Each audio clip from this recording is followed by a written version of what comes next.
सभी धर्म प्रेमी बंधुओं को जय जिनेन्द्र। हम सभी लोग आचार्य पूज्यपाद विरचित इष्टोपदेश जी ग्रंथ का स्वाध्याय कर रहे हैं। इस ग्रंथ के स्वाध्याय के अंतर्गत अब तक हम सभी लोगों ने 30 श्लोकों का अध्ययन कर लिया है। आज हम सभी लोग 31वां श्लोक पढ़ने जा रहे हैं। सभी लोग पेन पेंसिल लेकर के बैठें और जहाँ जहाँ जिस तरह से मैं अंडरलाइन कर रहा हूँ और शब्दों को लिखूंगा उस तरह से आप सभी भी लिखिएगा। आइए पढ़ते हैं। क्या कह रहे हैं आचार्य महाराज? कह रहे हैं सभी अपना प्रभाव बढ़ाते हैं। इस संसार में हर व्यक्ति अपना प्रभाव बढ़ाना चाहता है, हर कोई अपने आप को स्थापित करना चाहता है। इसी बात का आलम्बन लेकर के आचार्य महाराज यहाँ पे एक श्लोक कह रहे हैं आचार्य महाराज कि आइए पहले एक एक शब्द का उच्चारण देखते हैं। कर्म कर्म हिता बंधी जीवो जीव हितस प्रहः। कर्म कर्म हिता बंधी जीवो जीव हितस प्रहः।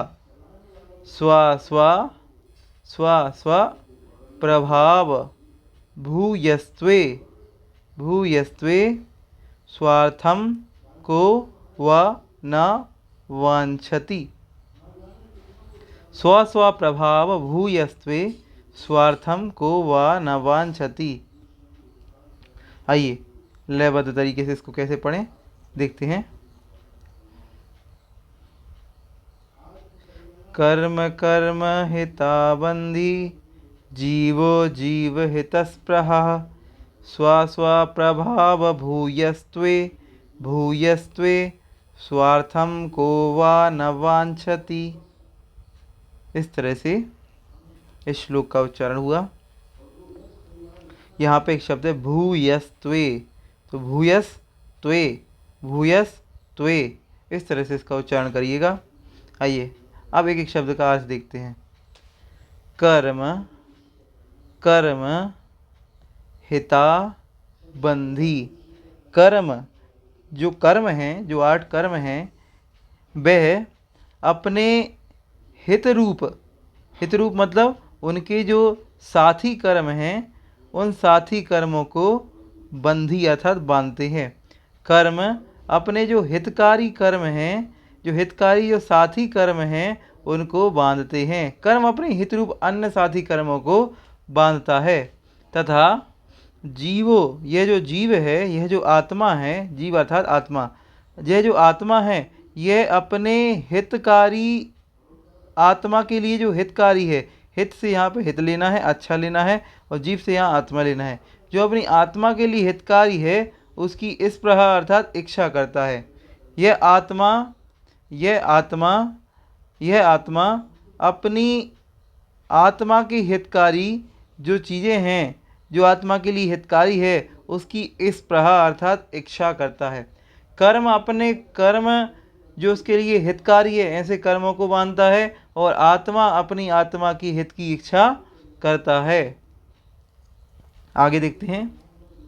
स्व स्व मतलब अपने, स्व एक बार फिर से, अपने अपने प्रभाव, प्रभाव मतलब प्रभाव को, अपने अपने प्रभाव को, अपनी अपनी शक्तिशाली प्रभाव को भूयस्त्वे भूयस्त्वे भूयस्त्वे मतलब होने पर, अपने अपने शक्तिशाली प्रभाव के होने पर, अपने अपने शक्तिशाली होने पर, स्वयं के शक्तिशाली होने पर स्वार्थम को वा न वांछति। स्वार्थम मतलब स्वार्थ को वा कौन, ना मतलब नहीं, वांछति मतलब इच्छा करता है।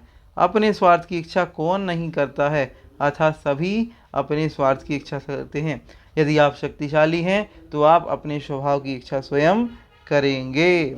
इस संसार में ऐसा देखा जाता है कि यदि एक कर्म उदय में आता है, एक कर्म जब किसी जीव को परेशान करता है तो वह अपने उदय में आने पर अन्य और साथी कर्मों को साथ में बांध ले जाता है। जब उसका उदय आता है तब अन्य बहुत सारे कर्म उस जीव को और बंध जाते हैं। कर्म के उदय में जीव क्षमता भाव जब नहीं रख पाता है तब उसको और अनेक दूसरे और कर्म साथ में बनते हैं। हमसे जब एक पाप होता है तो एक पाप के चक्कर में हमसे कई और सारे पाप भी हो जाते हैं। इसी प्रकार कह रहे हैं कर्म कर्म हिताबंदी, कर्म अपने साथी और हितकारी कर्मों को बांधता है।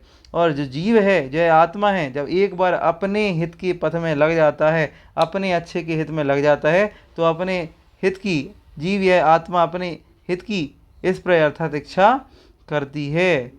यह देखा जाता है इस संसार में, जो शक्तिशाली है, जिसका प्रभाव इस संसार में देखा जाता है, स्वार्थम को वाना वांछति, ऐसे व्यक्ति क्या स्वार्थ की इच्छा नहीं करते, करते ही हैं। इस संसार में जो भी शक्तिशाली है वह अपने स्वभाव की, अपने स्वार्थ की इच्छा करता ही है। इस तरह से इस श्लोक का यहाँ पे अर्थ हुआ। आप लोग पुनः वीडियो को देखिएगा, जो समझ में नहीं आए आप कमेंट बॉक्स में मुझसे पूछ सकते हैं। और भी मेरी वीडियोस के साथ जुड़ते रहिए। सब्सक्राइब चैनल को कर लीजिए ताकि आने वाली सारी वीडियोस इष्टोपदेशी ग्रंथ की सारी क्लिप्स आप तक एक एक करके पहुंच जाएं। इसी भावना के साथ सभी को जय जिनेंद्र।